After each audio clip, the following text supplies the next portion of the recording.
Coming up next, 15 throwback industries that are coming back big time, and why Michael Jordan is greater than LeBron James. One more big reason. Plus, we'll take your calls and your chats. It starts right now.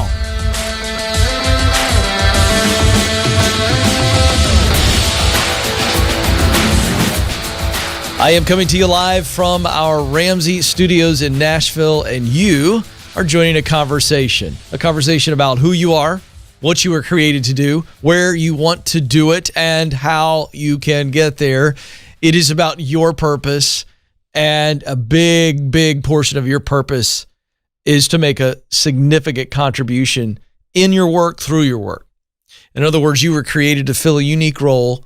That means you are needed, but it also means that you must do it. Somebody out there needs you to show up and be the best version of you. When we think about changing the world, it's a daunting idea. But when we think about just changing our world, now that's doable. And so we want to help you with that conversation. 844-747-2577. You have the answers. I promise. It's my job to get the answers out of you. So join us. 844-747-2577. Phone lines already lighting up. We have a couple of lines still available. Madison, the associate producer, is standing by. Actually, she's not standing by. She's talking to callers, getting them ready to go. And she will get you ready. Even if you're nervous, she knows what to tell you. She'll get you set up. And then you're in good hands when I get you on the line, because I'm for you and we're going to help you. 15 throwback industries making a comeback this year. Why am I sharing this with you? Well, for those of you that are thinking about that entrepreneurial venture that you've always kind of kicked around your head, you don't have a whole lot of ideas, maybe no winning idea yet. For some of you who are looking for just a side hustle, to dip your toe in the water to see, do I want to work for myself? Or do I just want to make some extra money? Here are 15 throwback industries making a comeback. And this is so heartwarming. This is from Business Insider. I love this list, Nathan. This is so good. The first one, drive-in movies. Well, this has been great. Obviously, COVID has kind of forced this onto us.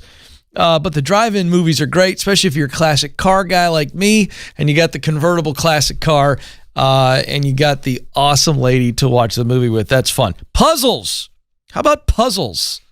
Now, I personally have never been a big jigsaw puzzle guy, mainly because I lose interest quickly. But I've taken on many, not completed very many. But that's fun. And by the way, great creative outlet for our kids. I laughed when I saw this one, Joe. Roller skating. You know, I get some great memories from the 80s at roller skating rinks. I'll leave it at that. But it was never a good roller skater. Stationary. Now, this actually very much excites me.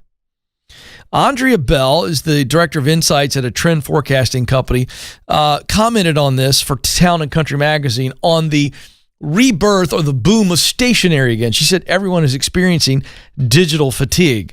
So we are turning to tangible things. And this is very exciting to see handwritten notes, the stationery returning. By the way, stationery is great, not just because it's allowing you to handwrite things, which I'm just such a big believer in, but also the personal style that you can add to the personal note. All right, board games are back. I'm a big board game maniac. I love board games. The reason that this is significant is because it involves community. And when we're playing board games, we're looking at each other, we're talking to each other, we're listening to each other, we're laughing with each other, we're competing with each other. Hopefully we're not arguing with each other, but I will tell you, Minnie Coleman, when I was growing up with my brother, he and I would compete to the death, even over a board game. So there were many times Mom and Dad had to say, dudes, chill out. But great memories there. Roll through the rest of these really quick. Bread baking. Again, a very labor-intense activity, but a lot of craftsmanship there. House plants, arcade games, bicycles, getting out and exercising and feeling the fresh air. Inflatable pools. As a dad, I have a love-hate relationship with inflatable pools. Lots of love, setting it up, Kids are excited about it, filling it up. Kids are excited. You get to watch them play. The minute they're done with it, the hate comes out for the dads, right? Because then you got to empty the stupid thing, ruins your lawn. Got to dry that nasty, muddy thing out and put it up. So there you go. I get some therapy on that issue. Video games, I didn't understand how this made the list. I really didn't. Because in my world with 3 kids, video games didn't go away. But I think more adults are probably playing video games. And I will tell you, I will confess that I have one video game. I love playing, I did love playing Madden, which is the football, and the NBA Live with my boys until they started to destroy me. And after I would get whipped every time, Joe, I decided I'm not interested in getting my teeth kicked in every time I play my boys. So I've gone to video game golf. And so PlayStation 4 is like a great, and so I can zone out for about 25, 30 minutes. Rarely does this happen. But every once in a while when the kids are all doing something, Dad likes to go up there and play 18 holes of golf. And it is very relaxing, I must say. So all for that. Surfing, vinyl records, very exciting that vinyl records and trading cards, the last 2 of the 15 things. Let me tell you why I like that. Joe, you know this. Madison, this is a word she doesn't even understand. I think Nathan gets it. He's a little older than Madison, so there's some ageism going on here. Poor Madison. Is that anything vintage, I'm in. I don't even have to have a personal interest in it, but if you talk to me about vintage or show me something vintage, I'm very intrigued by it. And so the baseball trading cards, football cards, all these kind of sports cards are coming back. And the vinyl records, I've always loved a good vinyl record. So, Joe, if you're looking for that hard to get Christmas present for me, a record player I think would be good. But now, when I grew up, the record players were massive.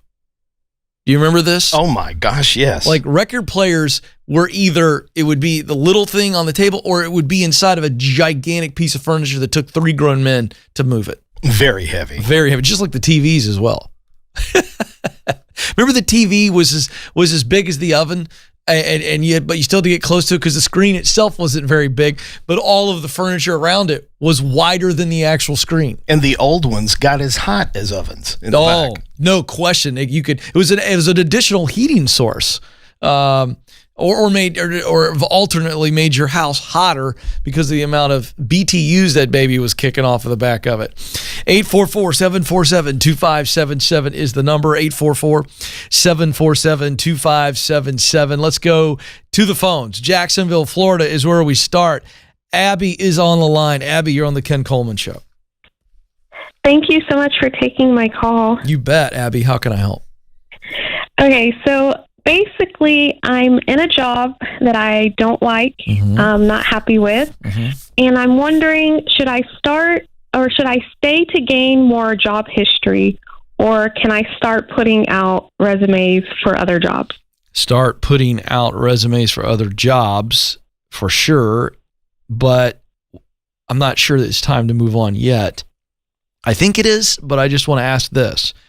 Is there any more valuable experience that you can get while you're there, or have you pretty much topped out and you just want it for your resume experience? I feel like I've gained as much as I am going to. Yeah, that's what I thought. It sounded that way. So my point is I wouldn't worry about the job hopping stain. It feels to me that's what you're addressing. Is that right? Yeah, I had family recommending that I, stay because the job hopping might not look good on a resume. So that's why I'm trying to get clarification. Well, clarification on this is job hopping is if you're changing jobs every 6 to 8 weeks and you do this for a year, 2 years, 3 years, that looks really flighty. But in this situation, you've gone in, you've done a good job. And if you, let's say, presumably over the next month, 2-3 months, you find something else and it's something you really enjoy, then you're not going to be hopping anyway. And so that turnaround is, you can say, look, I got great experience while I was there. I topped out pretty quickly, and in that time discovered what I really want to do, and that's why I then went to this next job. And then for you all, this is the graduation, the next rung on the ladder. So it all depends on how that looks. But if you are moving up, it's not job hopping, it's advancing. Do you see the difference? Right. Mm-hmm. So you want to move towards work that you really love. So don't worry about that. The answer is yes, it's time to start looking, and it's okay. It's not going to look. How long have you been at this current job? It'll be about 5 months next week. Yeah, I'm not worried about that at all. It's not going to look bad because of the narrative attached to your move. Make sense? Okay. Yes, sir. Thank you. Hey, be confident, Abby. I appreciate. Listen, and you're in a tough position because I think you agree with me 100%, don't you? Yes, I do. But you're going, okay, Ken, I get it. 100% agree with you. But now I got to go back and tell my family that I disagree with them. I feel like that's the emotion attached to what's going on. Am I right or wrong? No, you're right. All right. Yeah. I could tell. In your voice. I didn't think you disagree with me, which, by the way, it'd be fine if you did. It's your life. It's your move. My job's to be your guide. But I'm telling you, I'm concerned, and I don't want to let you go until I know that you are going to adjust your confidence level here and go, it's my decision. It's my life. It's my career. I've got to make the decision whether or not my family agrees with me or not. You there? Yes, I agree. All right. Okay. All right. Because listen, it's hard when people you love and respect give you one opinion and you go, I don't know if that's true. Then you call this dude on the radio or on YouTube and he tells you what you're thinking. You're going, okay, that's all well and good, but now I got to deal with the reality of this. And I just want you to be fired up and know that you're doing the right thing, because you are. All right? So thank you for the call. You got it, Abby. I promise you got this. 844-747-2577. Guillermo is up next in Toronto, Canada. Guillermo, you're on the Ken Coleman Show. How are you? I'm good, Ken. How are you? I can't complain. I am living the dream. What's going on with you? Thank you for taking my call, first of all. You bet. I have a bit of an accent, so if I ever struggle to be understood, let me know. You sound great. I'm just afraid I butchered your name. I hope I said it pretty well. It's okay. It's a hard one to pronounce in English. How do you say it? I want to learn. In Spanish, it's Guillermo. In English, people just say Guillermo, and it's like, that's good enough. Okay, so my English version was okay. Yeah, it was totally okay. Totally okay. Good. All right. Because if I butcher it, I'll own it right here. I'm never above learning. All right. So how can I help you today? So what happened is I'm 29 currently, and in my 20s I studied film in Canada, and because I went into film because I wasn't sure what to study, and a philosophy teacher I had in high school said, "Hey, you like music, you like writing, acting, all those things are in that career." So I went into it, but it was a career that was kind of plagued by insecurities, need for validation, and nowadays I really want to start making more money. Like, I really want to make a better living. So I was thinking of going to architecture, not as lucrative, so now I'm looking into real estate, and I'm actually really interested. The only thing is that there were a lot of aspects of filmmaking that I discovered that are gifts that I have that I think are my biggest talents. Writing, creativity, storytelling, leadership, search of meaning, and I'm worried of losing those or not, making use of them in a real estate career. But then an arts career is just so much more risky, so much more success is so much more unlikely. And I just wonder if, how do I deal with this, dichotomy? Like, where do I go? What do I do? Well, I love how you've walked this thing right to the point of the question, but I think in some ways you've started to answer your own question. So I don't even mind if you don't have an answer to this, but here's the right question for you to be acting on today, the minute we hang up on our phone call, okay? The question is, how do you use those top talents, skills of writing, storytelling, creativity, leadership? Did I leave anything out? No, you got it all. How do you use those skills to win in real estate? That's the question. That's the right question. Because you've shown some interest in the work itself. What interests you about real estate? Let's go to passion. We know what your talent is, but when we look at passion, I define passion in the context of this show and working on purpose as work that you just love. I love this work. So what is that with real estate now that you've looked into it? Well, I think I've always been interested in homes as a kid, just spaces, and on a more sentimental note is that I had to leave my country because it was a crisis. I'm from Venezuela originally. Yeah. And I think there's something about home building that, the fact that you lose your home, you value it, and I see value in helping other people find the right home for them. Yeah. I don't know if that makes sense. No, it makes total sense. Listen, so you ready? I'm going to call you G. Can I call you G for the rest of the show? Yeah, everyone does that, so go ahead. Oh, well, that's fantastic. I had no idea. All right, so G, I want you to now take a shot at answering that question I framed for you. Mm-hmm. How do you use your writing skills, your storytelling skills, your creative skills, which kind of feed into that whole writing, storytelling side of things, creating a mood, that's what filmmakers do. They take a story and they create in all these different scenes. They create moods for us, right? They take us on a journey through the story. And so how would you take those skills and then leadership and win in the real estate industry? Tell me. I mean, a quick shot, I think. Say that again? A quick shot at it and trying to turn my brain off because... Okay, gotcha. Yeah, just tell me. What would that look like? You want to sell homes, yes or no? Yeah, I like to give it a shot, absolutely, yeah. Yeah, so, okay. How would your writing skills make you, let's assume right now, let's fast forward you're ready to start selling houses today. Mm-hmm.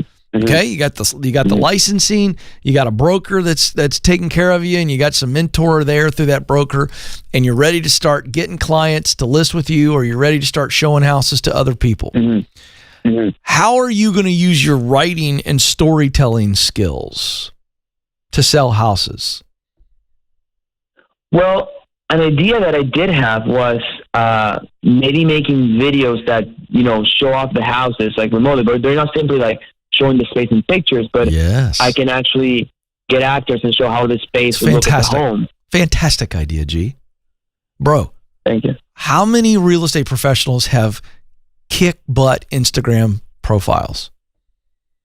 I'll bet you the best ones have killer ones. I'll bet you there's successful people who don't have great social media, but for somebody like you have the ability, because of your background, to come in and shoot it yourself, probably on an iPhone or something like that, cut it up, and you take the video storytelling ability and then the caption that you write on Instagram and Facebook and wherever else you want to go and put it out there.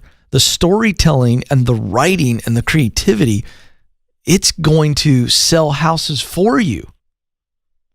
And then when you actually develop a team under you eventually, that's where that leadership skill. So I got to tell you, telling the story of a home, every home has a story, doesn't it? It does, yeah. Don't you think every room has a story, G? Yeah, absolutely, 100%. From the small to the bigger. I just think it gives you a leg up. I think you have an advantage right out of the gate. Because you're going to tell stories when you're walking those people through a home. You're going to tell stories when you list a property. See, because you're either listing properties or you are showing properties. When you're listing, you're creating the narrative. You're helping other real estate professionals tell the story you want told, to be able to sell the house for the folks you listed it for. When you're showing a house, somebody else's house, and you're walking through the rooms and through the house, you go look at it ahead of time, and you've got a story, and you go, how would a documentary director sell this house? Oh my God, I love that framing. I know, I got to be honest with you. I'm glad you said that, because when I said that, I went, oh, that's pretty good, Ken. Because sometimes I say things that I'm just real time coaching you, but I think every house you list, every house you show is a documentary. And I think that's how you look at this. So, yeah, I think it fits. Yeah, I think so, too. Time for you to get busy, G. Time for you to get busy, man. You got work to do. You need to get qualified if you're not already and start getting connected to find the right broker, somebody who will pour into you and get you started, and then you do what only you can do, the way that only you can do it, and you're going to win big. You're going to be a multimillionaire, and you're going to be telling stories. Oh no! Don't listen. Listen. The hope is there. It's not about hope anymore. It's about getting after it. You hear me? Yes. All right, get after it. 844-747-2577. 844-747-2577. Really quick application lesson off of that call. Those of you that are watching this, what just happened there is why I preach the indicators in the get clear stage 1. What do you do best? Talent. What work do you love to do? Passion. What results of your work matter most to you? Mission.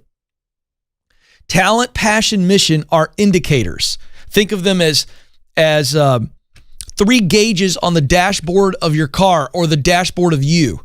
And every person on the planet has all 3 of those indicators. And in talking to anybody on the planet, once I become aware or help them become aware, because it's really a 2-step process, I've got to be aware and then help them see it. And so when a person is clear on what they do best and the work they love to do and the results that matter deeply to them, then there's all kinds of connections and patterns. And as I've said 100,000 times, that sweet spot, that contribution zone at the intersection of talent, passion, mission, there are multiple things. So this young man could be very successful in film. But you know what? The season of life, he wants to make more money. He's looking for another role in his sweet spot, and real estate professional definitely fits. And all we did there was walk through talent and passion. I didn't even touch on mission because it was already becoming very clear to him that he's always loved homes. And so the idea of helping someone have that all-important base of safety that he or his family members or friends didn't have in the ravaged socialist disaster called Venezuela. Which, by the way, it's why socialism doesn't work. For those of you that are getting attracted to this concept, you have no idea what it means and what it looks like, go do your own research. If you still disagree with me, fine. But I'm all about capitalism because capitalism is about the individual. The right to life, liberty, and the pursuit of happiness. I'm not looking to the government. In fact, I don't even want the government involved in anything that I do. Stay over there. Get away from me. All right. I digress. But by the way, you know what? I have to say this. This isn't a political show. But when you hear things like socialism and it's just a term to you and you really don't get it, go do your own homework. And again, I'm fine. I won't argue with you for 2 seconds. But I at least want you to do your homework. And once you've gotten your answer and you feel good about it, great. But look at countries like Venezuela and Cuba. And look at socialist, communistic philosophies and how it affects you, real individuals. Just take a look at it. And again, we're not going to break it down. I'm not going to do a slideshow. But just do your own homework. 844-747-2577. I'm feeling the juice, Joe. Coming up, I'm excited, but I'm going to switch gears here. I feel like I need to take Shannon's call. So I'm gonna do that. Then we'll get to the chat room. We're gonna get a lot done today. But coming up, all right, I can't wait to teach you something I've been paying attention to after I watched the ESPN documentary on Michael Jordan and the Bulls and that series. And I'm going to step into a fun sports controversy to teach you an actual life lesson. I'm going to give you another reason why I think Michael Jordan is greater than LeBron James. So you LeBron lovers out there, yeah, I know. Come on, a little fun sports, controversy is always good. So that's coming up, but it's actually a really valuable life lesson from the life of Michael Jordan. So that's coming up. But I really feel like I just got to go to Shannon. Normally I go to the chat room. We'll get to the chat room. But let's go to Richmond, Kentucky, where Shannon is on the line. Shannon, you're on the Ken Coleman Show. Hi, Ken. Thank you for taking my call. You bet. I saw the topic there, what Madison tells me there on that little bit of space. I thought, I got to talk to you. So what's going on? Well, I appreciate it.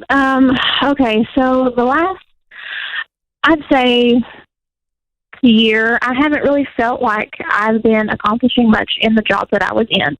And I liked the job, but it just wasn't, I didn't feel like I was in the right place.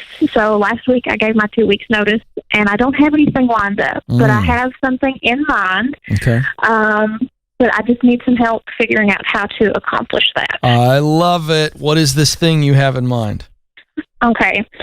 So I have been the youth pastor in my church for the last 8 years as a volunteer. Did you say youth pastor? Yes. Okay, got it. Okay. I volunteer. I don't get paid, but I love that work, and I love helping people. And I live in a very small rural community. And I just want to make it better, but I don't know how to go about doing that and having a career in that as well. So if you could just give me some advice or help me figure out what I need to do, that would be amazing. All right, let's start with what is the amount of money that you need to make? Need is the operating word. So if you don't need to make a certain amount or it's just gravy, tell me what we need to accomplish financially. Okay, so I have no debt. Debt-free. I have 3 to 6 months of savings. Great. And I have very little expenses. I still live at home. So I honestly don't need a whole lot of money. What would be the baseline? So you'd have to make at least this much, and you've got a little bit of margin, not to mention you're already debt-free and you've got savings and you live at home, so virtually very little cost. What would be the number where you still want to bring that in? In the area, if I could, bring home like $600 a week, I think I would be doing okay. Okay, great. All right. And that's important because we have to figure out when we've got a passion for something like this and we're starting to figure out the path to it, we have to still deal with the fact that we've got real responsibilities. And so you're at a small church, I'm guessing. That's where you go to church and volunteer. And so they don't have a full-time youth pastor, which is why you do it as a volunteer. Correct. So that position is probably not coming available for you, and it's certainly not going to pay you that kind of money. Is that also correct? We've had youth pastors in the past that have been paid a salary, but I just took it on as a volunteer. Well, then I think we start with a sit-down. I think we start with a sit-down with your pastor. Okay. I mean, has it ever come up about you maybe moving into the full-time role, or has it not even been discussed outside of your own head? Well, I mean, it's not been discussed, except a couple weeks ago, he actually came to me, and I hadn't said anything to him about it. He asked if I wanted him to write a reference letter so I could start taking classes at the Bible college. And I didn't know if that was him trying to, maybe say that I could have that position. Yeah, that's a clarifying. So you need to call him today. Hey, what if I did this? I've just left my job. I'd love to do it full time. So let me just say, I'd love to do it full time because that's true. Isn't that true? You'd love to do it if he gave it to you. So just say, what would it take? What are the qualifications? What does get qualified for this church and this youth pastor role? Does it mean I've got to have a seminary degree, or do you want me just to have a Bible college degree? Can I do it and you start paying me if I start to take classes? I mean, you just got to sit down and go, what if? What could be? That's the conversation, because I do believe he's opened the door for that without question. Okay. That's exciting. Now we got this challenge though. So let's say he goes, you need to get a 4-year degree, or 2-year degree or whatever. Once he answers the question of what does it mean to be qualified, you've got to find out, Pastor, what would make me qualified for this full-time job? Are you open to me stepping into it and getting paid at least part-time? All these things have to be figured out. At that point, now all right, if I want to do that, then I need to go get a day job, and maybe it's working with young people at a I don't know if you've got a YMCA, but you're going to have to find something that will bring in that base amount of money while you're getting qualified. And ideally, not just the base amount of money, something that's going to help you pay for the degree or whatever he's going to require. Okay. But that's your path. That's your path because that's what you want to do, right? Yeah.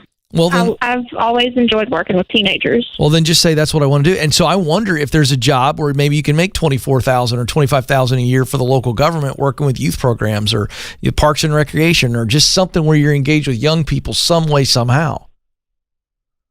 Make sense? Yeah, it does. So that way, at least in the day job, there's some involvement with young people. And oh, by the way, you go, hey, listen, have you ever thought about coming to church? Ooh, I like that. I'm all about that kind of action. Then invite them to church on Sunday after you've helped them out with a government service on Thursday. I mean, maybe that's an option. I don't know. I'm trying to give you some options here. But this is not a difficult path for you. It might take a little bit of time, but this is just about finding out what he wants from a qualification standpoint. Will he give you a shot at it? And you'll go, I'm in. I'll do it. Okay. Yeah, that Shannon. Awesome. Yeah. Listen, listen, you need to do this. You need to go for it. Okay? All right. I thank you so much. Thank you for calling. Love it. 844-747-2577 is the phone number. Let's go to the chat room. And then I'm really excited to take this on. You know, I've always been fascinated by how great women and great men got where they are. Because I want you to see the struggle, the challenge that these folks had. I want you to see that. And so I'm going to work through a series this week. There's 5 men and women that I want to walk through just a bit, just a smidge, talking just a few minutes of their journey, so that you can begin to lower the bar, the separation between you and what you think are great men and women, that you can actually be a great version of you. And the stuff that you're dealing with, other people of great note and success dealt with as well. So that's coming up. Another reason why Michael Jordan is greater than LeBron James. How about that for a tease? But first, Susie writes in, what should I do if I'm not in my sweet spot job, but I am at the right place? So this is a reference to a free resource that we have that has become a really great clarifying nudge for a lot of you folks. And for those of you who need to take it, go to kencoleman.com and take the Should I Quit My Job quiz. Because some of you are wondering, should I quit my job? Take the quiz. It takes, I think, 2 minutes, 20 simple questions, and it's going to give you one of 4 answers. There it is right there. Nathan, you're so good. You are really good, dude. That's impressive. I talk, Nathan throws a graphic up. The guy he's a wizard. I have ADHD, folks. I get fascinated by the smallest of things. But nonetheless, I'm greatly appreciative. So in this situation, what she's saying is, I'm in the wrong role, but the right place. So she loves the company, good culture, healthy culture. She probably has a connection to the mission, the purpose of the company as well. And she's not in the right role there. So it's effectively think of Susie's on the right bus, but the wrong seat. Okay. And so, Susie, what you should do is you're looking for other seats on the bus that are a good fit for you. Go back to the sweet spot exercise, the career clarity guide, the indicators I talked about earlier, talent, what you do best, passion, the work you love to do, and then mission, the results of the work you love to do that really fire you up. What seats exist in this right place, this right bus? And so it's simply to the bus driver going, hey, I'm in the wrong seat on the bus. I'd like to sit in that seat. What is it going to take for me to get there? That's essentially the conversation. Gabriella writes in, this is very relevant.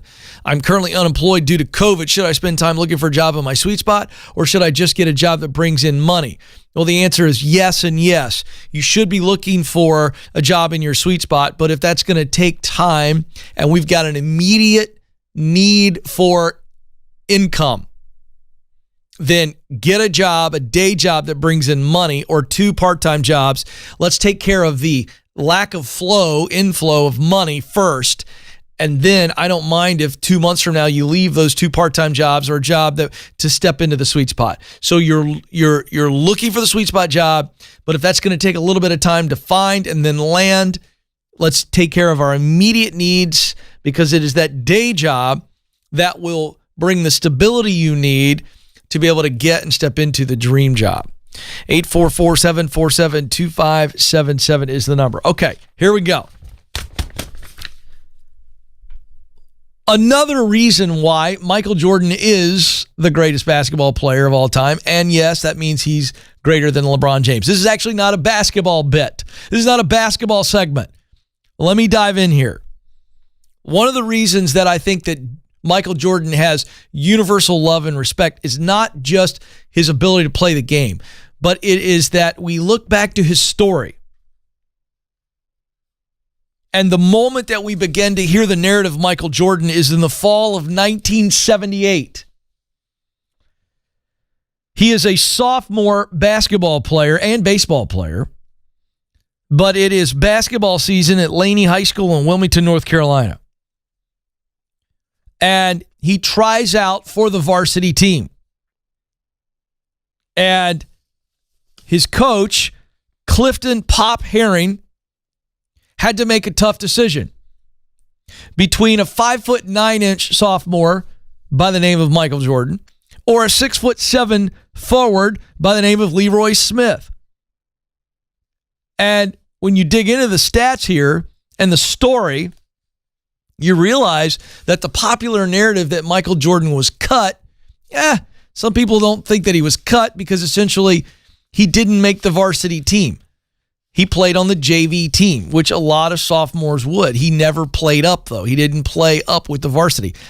His direct quote years later to ESPN was, "It was embarrassing not making that team. They posted the roster, and it was there for a long, long time without my name on it. I remember being really mad, too, because there was a guy who made it that really wasn't as good as me." So the bottom line is, he was cut from the varsity. He was on the JV team. He didn't make the varsity. I don't care what the narrative is. There's all kinds of stuff on the internet about this.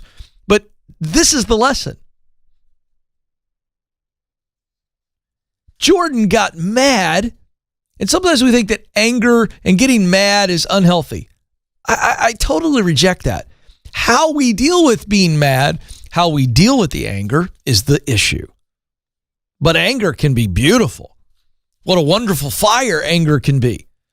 It's how you manifest it, how you react to it. And young Michael Jordan turned it into a raging furnace of drive. And we all know the story. He then grows basically to be 6'5", 6'6", and goes on to be a star at the University of North Carolina, and then the greatest basketball player of all time. Sorry, LeBron lovers. But the reason that I think that Michael Jordan is greater than LeBron, because LeBron, at no fault of his own, was a physical specimen and was manhandling, literally, other high school players. It's not his fault. He was bigger, more athletic. He's a phenomenal athlete, great basketball player. Nothing against LeBron James. I'm having a little fun with this because Michael Jordan had to deal with a very painful rejection at one of the most formative times of his life. Folks, when you think back to being a sophomore, or parents, these kids, these teenage years are unbelievably formative, and a rejection, because that's what that was. So the theme here we're focusing on is Michael Jordan faced a devastating rejection. It is well documented, and it came up in the ESPN series. If you want to watch an unbelievable documentary, whether you're a basketball fan or not, he went home and cried to his mother. He wept in the arms of his mother after being told, "You're not going to make the team." That's rejection. And I have said many times on this show, I'll remind you again, that one of the greatest fears that we as human beings have is rejection. When we've experienced it, and we all do at some point, it's a sting, and it's a reminder that, I don't even want to take the chance of being rejected. So what do? We don't put ourselves out there. We don't pursue the dream. We don't try out for the team because we don't want to be told no, because we're afraid of hearing the words no and then feeling like I'm not good enough. And that is a feeling that rocks all of us to our core. Michael Jordan dealt with a very painful rejection at a very formative time of his life. But the difference between Michael Jordan and other wonderful athletes or other great business people or other great music artists or whoever who never actually met their full potential is that he took that rejection and he redirected it into a fuel, a raging inferno, a furnace inside of him to get better. And he put a big giant chip on his shoulder. Rejection is going to come to you if it hasn't already. Some of you have been sidelined for a while because of a recent rejection. Michael Jordan is one of the greatest of all time, not because of his athletic ability only, but because of how he handled rejection. And if you learn from him, you can win big in your life. Michael Jordan once said, "Never say never because of limits like fears.